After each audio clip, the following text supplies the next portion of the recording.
audio on demand from Vision Christian Media. Exploring faith and the future.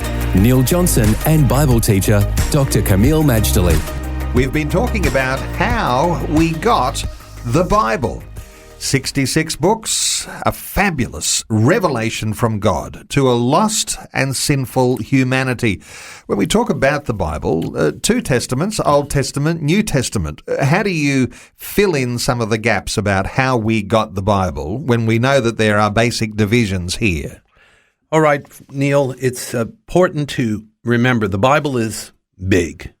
Not just a long book, but it's powerful. It encompasses many things. So basically, we need to divide it up so that we get a better handle on its timeless and life-giving message.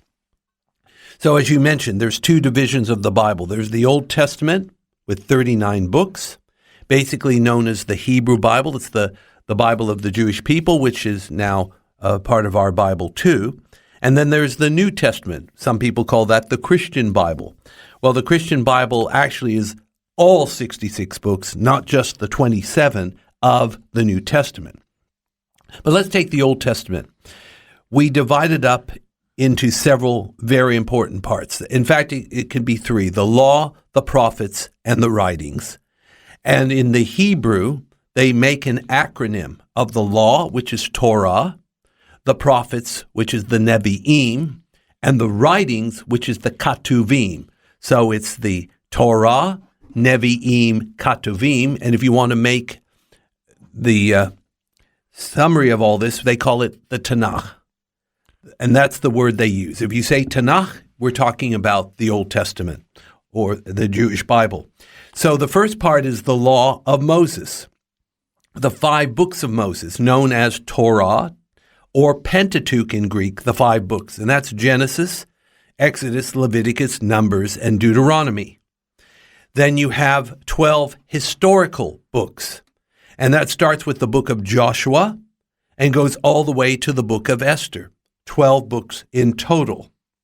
Then you have 5 poetical books, from Job through to the Psalms, Proverbs, and Ecclesiastes, and of course Solomon's Song, or Song of Solomon, Canticles, and so on.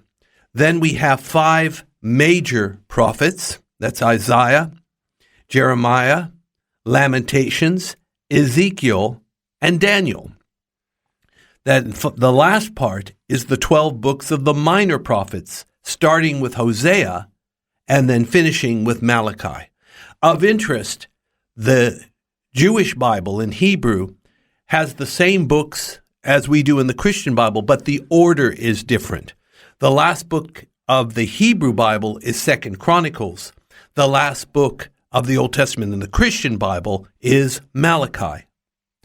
Kameel, sometimes critics of the Bible will say it is an old book, it's just a book of history. And while there is history there, you've demonstrated that there's a whole lot of different ways that the compilation of this book has come together. Well, yes, it is. It's more than just history. It's all kinds of things. It is Proverbs, it's allegory, it's a list of the laws of Moses, which all point to the holiness of God, but simultaneously the depravity of humanity. So yes, it's more than just that. But some people are critical of the Bible because they say it's got wars and it's got scandal and it's got murders and so on. Well, God doesn't do a whitewash. He is the God of truth. He shows things as it is, and we have all this written so that we recognize our need for the Savior. Faith and the Future with Neil Johnson and Dr. Kameel Majdali from Teach All Nations. For more from Dr. Majdali, including books and DVDs on prophecy, Bible commentaries, plus today's and other episodes of Faith and the Future, go to vision.org.au. Thanks for taking time to listen to this audio on demand from Vision Christian Media. To find out more about us, go to vision.org.au.